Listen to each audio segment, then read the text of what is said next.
જ્યારે પણ કોઈ પાપ કરીએ ને ત્યારે બહુ સારું લાગે છે, પણ જ્યારે ભોગવવાનું થાય ને ત્યારે ખબર પડે કે આ જ ધૂંધુલીએ પોતાની બેનનું કીધું માન્યું, અને બેનનું કીધું માન્યું એટલે એવું પરિણામ ભોગવવું પડ્યું એને કે આત્મહત્યા કરવી પડે. મોંઘો મનુષ્ય દેહ ફરી નહીં મળે વારંવાર, આવું કહેવાય છે આપણે ત્યાં. પણ એના બદલે સંતાનના ત્રાસથી જેને પોતાનો દેહ ત્યાગ કરવો પડે, દેહ આપઘાત કરવો પડે, વિચાર તો કરો તમે.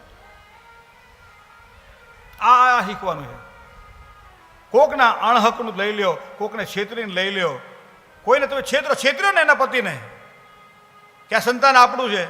આવો પેલો પવિત્ર જીવ સંત પાસેથી ફળ લઈ આવ્યો કે કંઈક મારું ઘર પવિત્ર થાય, કારણ કે એને સાંભળ્યો છે કે મધુસૂદન પાસે સવારમાં જ્યારે પ્રાર્થના કરે ત્યારે એક દરરોજ એવું ભગવાનની ભક્તિ એ કરતો હશે કે હે મધુસૂદન તું મને આટલું આપજે.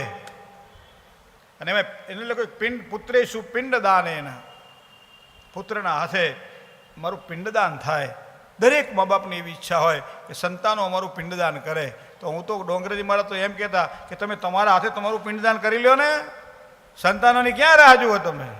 ભગવાને હાથ નહીં આપ્યા, તમારા પગ આપ્યા છે, શરીર આપ્યું, તીર્થમાં જાઓ, પિંડદાન કરો, પિતૃઓના આશીર્વાદ લ્યો. પણ ના, એવું આશા રાખી કે મારું સંતાન આ કરશે. અમુક વસ્તુ એવી છે જે બહુ ભાગ્યશાળી હોય એને જ પ્રાપ્ત થતું હોય છે.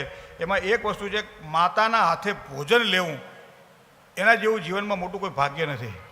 માતૃ હસ્તેન ભોજનમ, અથવા તો જે કોઈ તમને ખવડાવે છે એનો એ કોળીઓ જે આપવાવાળો જે છે, તમને ખવડાવવાવાળો છે, ખવડાવવાવાળો છે, એનો સ્નેહ માતા જેવો હોય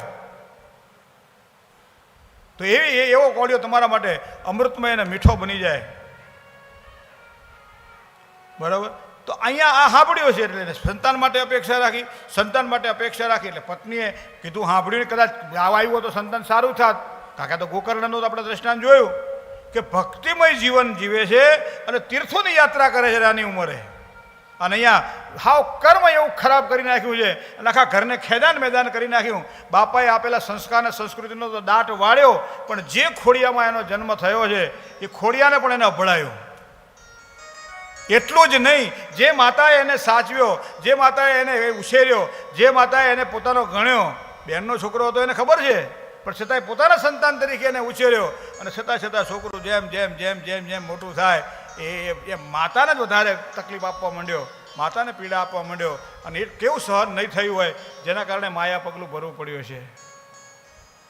એ પાછો સુધરતો નથી, મારી મા ગુજરી ગઈ, મારા પિતા ઘર છોડીને જતા રહ્યા, એનું એ કર્મ ચાલુ રાખે છે. અને એવા સમયે રાજાને ત્યાં ચોરી કરીને ઘેર લાવે.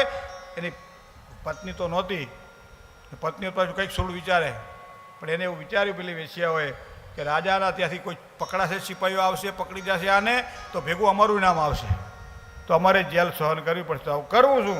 તો કે આપણે ધન બધું વેચી લઈશું, આને મારો. અને એવા સમયે મહાત્મ્યની અંદર એને કેવી રીતનો માર્યો એ લખ્યું છે. વિચાર તો તમે કરો, ખાટલાની હારે બાંધી દેવામાં આવે, ગળે ટૂંપો દેવામાં આવે, છતાં મરે નહીં, કેટલો જીવ પાપી હશે. અમુક લોકોને અમે જોઈએ ને દવાખાનાની અંદર 2 વર્ષ 4 વર્ષ પથારીમાં ઘરે પડ્યા હોય, 2-3 વર્ષ સુધી દવાખાનામાં પડ્યા હોય, હાવ જેને કહેવાય કે જીવ્યા જીવશે. ડૉક્ટરે ઘણી વખત તો કહી દે કે ભાઈ આમને ઘરે લઈ જાઓ, તમે બને એટલી સેવા કરો.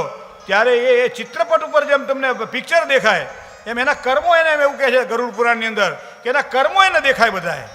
અને એવા સમયે આકડ વિકડ થાય, એના હાથો તમે જોજો આમ થતા હોય, આ હોય તે હોય, બુદ્ધિ કામ ના કરે, પોતે કરેલા કર્મો એને નડતા હોય. ત્યારે ભાગવતની અંદર, મહાત્મ્યની અંદર આ વસ્તુ શીખવાડે છે કે જે કોઈ કર્મ કરો ત્યારે તમે વિચારતા હોય કે મને કોઈ જોતું નથી, તો ચંદ્રાર્કો યશ્ય સાક્ષિણ, સૂર્યનારાયણ તો એને જોવે છે એને જોવે છે. તો એવા કર્મ કરો, 4 દિવાલની અંદર કરશો તો એક કર્મ જેમ ગાયને એનું વાસણું હોધી લે એમ તમારું કર્મ તમને હોધી લે છે.